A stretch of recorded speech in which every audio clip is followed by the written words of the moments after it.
नमस्कार दोस्तों, आज का टॉपिक है वर्णमाला। तो वर्णमाला के अंदर हम पढ़ेंगे दोस्तों वर्ण के भेद, वर्णों का उच्चारण स्थान, तीसरा है वर्ण विन्यास या वर्ण संयोग, चौथा हिंदी शब्दकोश में वर्णों या शब्दों का निश्चित स्थान, पांचवा में पढ़ेंगे प्रयत्न के आधार पर वर्णों का वर्गीकरण।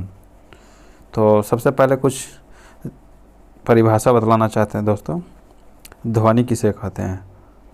ध्वनि प्रत्येक वर्ण की एक आवाज़ होती है, जिसे का बोले तो ये ध्वनि जो निकल रही है का वर्ण का ध्वनि रहा। वर्ण जिसके टुकड़े अर्थात खंड ना हो उसे कहते हैं वर्ण। जैसे का को, अगर का को खंड करेंगे तो इसका कोई अर्थ नहीं होगा दोस्तों। तो का जब भी लिखेंगे हम लोग पूरा का लिखते हैं दोस्तों। जिसका खंड या टुकड़ा ना किया जा सके उसे वर्ण कहते हैं। जैसे टुकड़ा में यहाँ कर अलग अलग लिख कर दर्शाएँ दोस्तों यहाँ पे, तो इसमें दोस्तों इसको मिलाकर लिखे हैं तो का बन गया दोस्तों। और अक्षर किसे कहते हैं? वर्ण के मौखिक रूप को अक्षर कहा जाता है दोस्तों। जब भी हम का को बोलेंगे तो उसे अक्षर बोलेंगे। अगर जब भी हम लिख के दर्शाना चाहेंगे दोस्तों तो वर्ण कहेंगे। जैसे अक्षर, क्षर का मतलब होता है जो नष्ट या कम ना हो उसे क्षर कहते हैं। तो अक्षर जिसको हम नष्ट ना कर सके, जिसको तोड़ ना सके, जिसको खंड ना कर सके उसे अक्षर कहते हैं। वाक्य या भाषा की छोटी सूक्ष्म निम्नतम मतलब छोटी इकाई क्या है? वाक्य का या भाषा का सबसे छोटी इकाई क्या है? तो छोटी इकाई ध्वनि है दोस्तों। सबसे पहले अगर ऑप्शन में दिया हुआ रहेगा ध्वनि, वर्ण और अक्षर, तो सबसे पहले हम लोग टिक करेंगे ध्वनि को। अगर ध्वनि ना रहेगा, नहीं दिया हुआ रहेगा, तब हम वर्ण को टिक करेंगे। अगर वर्ण नहीं दिया हुआ रहेगा तब हम अक्षर को देंगे। उसी प्रकार है दोस्तों भाषा की बड़ी विशाल इकाई वाक्य क्या है? भाषा की बड़ी उच्चतम या विशाल इकाई क्या है? तो भाषा की सबसे बड़ी इकाई वाक्य है दोस्तों। भाषा की इकाई आरोही या अवरोही क्रम में हमसे सवाल में पूछा जाता है दोस्तों। जब भी हम परीक्षा देते हैं तो इसमें सबसे पहले पूछा जाता है कि भाषा की इकाई का आरोही या अवरोही क्रम में मतलब बढ़ते क्रम या घटते क्रम में पूछा जाता है दोस्तों। तो सबसे पहले ध्वनि, इससे वर्ण बनता है, ध्वनि, वर्ण, अक्षर, फिर शब्दांश या उपसर्ग बनता है। उपसर्ग के बाद शब्द बनता है, शब्द के बाद पद बनता है दोस्तों, पद के बाद पदबंध या वाक्यांश या उपवाक्य, इसके बाद वाक्य बनता है दोस्तों। वाक्य से ही अनुच्छेद बनता है दोस्तों। अनुच्छेद से अध्याय, पाठ और एक पाठ्य, बहुत सारा पाठ को मिलाकर एक पुस्तक बनता है दोस्तों, या रचना या ग्रंथ या काव्य या महाकाव्य कहेंगे उसको दोस्तों। तो भाषा की छोटी सूक्ष्म शब्द सार्थक शब्द इकाई क्या है दोस्तों? शब्द कहलाता है। मतलब इसका उत्तर जो होगा दोस्तों शब्द होगा। सार्थक का मतलब होता है दोस्तों अर्थ सहित। जैसे का हो गया, म हो गया, ला हो गया, ये क्या है दोस्तों? वर्ण है। और शब्द कमल, वर्ण को मिलाकर हम एक शब्द बनाए दोस्तों। और पद, कमल का फूल, ये कमल का फूल एक पद है दोस्तों। इसमें हम कैसे पहचान सकते हैं कमल का फूल एक पद है? इसमें जो का है दोस्तों, शब्दों के बीच कारक लाते हैं तो वो पद बनता है दोस्तों। जब भी शब्दों के बीच में हम कारक डालते हैं दोस्तों तो ये पद बनता है। और वाक्य कमल का जल में खिलता है, कमल जल में खिलता है, ये वाक्य है दोस्तों। जैसे वर्ण हो गया दोस्तों, क म ल, कमल, ये ध्वनि, वर्ण, अक्षर, इसी को कहेंगे दोस्तों। बस इसको प्रदर्शन करने का ये जो भिन्न तरीका है दोस्तों। अक्षर जब भी हम क को बोलेंगे तो उसको अक्षर बोलेंगे। अगर हम क को लिख कर दर्शाएंगे दोस्तों तो ये वर्ण होगा। शब्द कमल, जिसका एक मतलब होता है कमल एक फूल है दोस्तों, जो वर्ण को मिलाकर बनाए दोस्तों एक सार्थक शब्द है, उसे कहते हैं कमल। तो वर्णों का सार्थक समूह मतलब शब्द कहलाएगा दोस्तों। पद, कमल का फूल, एक शब्दों का सार्थक समूह है दोस्तों। कमल, कमल एक शब्द है, क फ में दीर्घ फूल, फूल, ये क्या है? शब्दों का समूह है जिसका एक अर्थ है, तो ये हुआ पद। वाक्य कमल जल में खिलता है, तो ये पदों का सार्थक समूह है दोस्तों। तो पदों का सार्थक समूह को वाक्य कहते हैं और वर्णों का सार्थक समूह को शब्द कहते हैं, शब्दों का सार्थक समूह को पद कहते हैं। पद की परिभाषा हम नीचे और विस्तार में समझा रहे हैं दोस्तों, लिखा हुआ है। शब्दों का सार्थक समूह को पद कहते हैं दोस्तों, और विभक्ति युक्त शब्द पद कहलाते हैं दोस्तों। जब शब्दों का वाक्यांश या वाक्य में प्रयोग किया जाए तो शब्द पद बन जाता है दोस्तों। तो आज हम पढ़ेंगे दोस्तों वर्ण के भेद। वर्ण के भेद 3 होते हैं दोस्तों, स्वर वर्ण, दूसरा व्यंजन वर्ण और तीसरा अयोग वर्ण।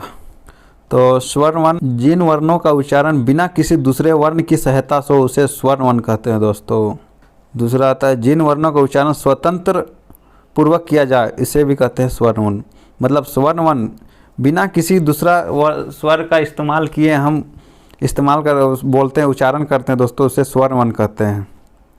तो हिंदी में स्वर वर्ण का संख्या 11 है दोस्तों तथा संस्कृत में 13 है। स्वर वर्ण के भेद 4 है दोस्तों। हिंदी में स्वर अ, आ, ई, उ, री, ए, ऐ, ओ, औ, ये 11 स्वर है दोस्तों हिंदी में। और संस्कृत में 2 अन्य स्वर और है, बड़ी री और लरी। ये दोनों मिलाकर अगर संस्कृत में कुल स्वर देखा जाए तो 13 होती है दोस्तों। 13 स्वर संस्कृत में है। री से ऋषि होता है दोस्तों। अगर री जोड़ री लिखेंगे दोस्तों तो बड़ी री बनता है दोस्तों। बड़ी री से ऋचा होता है दोस्तों। जैसे पितृन, पितृ प्लस ऋण दोनों मिलाकर हुआ दोस्तों पितृन, बड़ी ई। हिंदी में कुल स्वर 11 दोस्तों। हिंदी में स्वर 11। जब भी हमसे सवाल पूछा जाएगा, परीक्षा में सवाल पूछा जाएगा, हिंदी में कुल स्वर 11 होती है। हिंदी में स्वर 11 होती है। कुल स्वर वर्ण पूछा जाएगा तब हम 13 बोलेंगे दोस्तों, क्योंकि इसमें संस्कृत ना ही संस्कृत बोला है ना ही हिंदी बोला है दोस्तों। तो हम कैसे बोलेंगे? कुल स्वर वर्ण 13 होती है। अगर इसी तरह पूछा जाएगा संस्कृत में स्वर कितने हैं तो 13। जब हमसे संस्कृत में पूछा जाएगा दोस्तों तब हम बोलेंगे संस्कृत में स्वर 13 होती है। स्वर के भेद 4 है दोस्तों। पहला उच्चारण या मात्रा के आधार पर स्वर के भेद, जीभ की आकृति के आधार पर। तीसरा ओष्ठाकृति ओठ या ओठ की संरचना के आधार पर। चौथा है मुखाकृत के आधार पर स्वर के भेद। ये 4 प्रकार के स्वर के भेद है दोस्तों। तो पहला में आते हैं दोस्तों। पहला में है उच्चारण या मात्रा के आधार पर स्वर के भेद 3 होते हैं दोस्तों। पहला ह्रस्व स्वर, दूसरा दीर्घ स्वर, तीसरा प्लुत स्वर। अब दूसरा में आते हैं दोस्तों जिह्वा या जीभ की आकृति के आधार पर स्वर के भेद 3 हैं। पहला अग्र स्वर, दूसरा मध्य स्वर, तीसरा पश्च स्वर। अब तीसरा भेद में आते हैं दोस्तों होंठ की संरचना के आधार पर स्वर के भेद 2 है, वृत्ताकार स्वर और अवृत्ताकार स्वर। और चौथा में आते हैं दोस्तों मुखाकृत के आधार पर स्वर के भेद। मतलब मुंह के आधार पर जो उच्चारण करते हैं दोस्तों उसे कहते हैं मुखाकृत के आधार पर स्वर के भेद 4 हैं। संस्कृत स्वर, दूसरा विकृत स्वर, तीसरा ईषद स्वर और चौथा ईषद विकृत स्वर। ईषद का मतलब होता है दोस्तों थोड़ा कम या आधा। इसको संस्कृत में अर्ध स्वर भी कहा जाता है दोस्तों। तो सबसे पहले हम पढ़ेंगे दोस्तों उच्चारण या मात्रा के आधार पर स्वर के भेद। समय या मात्रा या उच्चारण के आधार पर स्वर के भेद 3 होते हैं दोस्तों। यहाँ मिस्टेक से 3 होगा दोस्तों, यहाँ 3 होगा। समय या मात्रा या उच्चारण के आधार पर स्वर के भेद 3 होते हैं दोस्तों। जब भी हमसे सवाल पूछा जाएगा दोस्तों कि समय के आधार पर स्वर के भेद कितने होते हैं तो हम यहाँ 3 बोलेंगे, या मात्रा के आधार पर या उच्चारण के आधार पर। तो इसमें हम लोगों से पूछा जाएगा दोस्तों समय, मात्रा, उच्चारण के आधार पर। तो हम लोग ध्यान रखेंगे दोस्तों समय, मात्रा, उच्चारण के आधार पर स्वर के भेद 3 होते हैं। पहला ह्रस्व स्वर, दीर्घ स्वर और प्लुत स्वर। तो ह्रस्व स्वर को ही एक मात्रिक स्वर कहते हैं दोस्तों।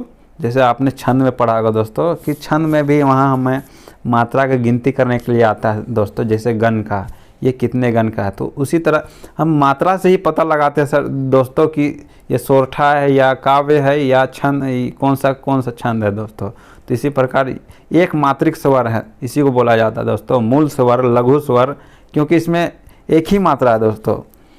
आ एक मात्रा है, ई सिंगल मात्रा है, री ये भी सिंगल मात्रा, उ ये सिंगल मात्रा है। मतलब हर स्वर 4 होता है दोस्तों।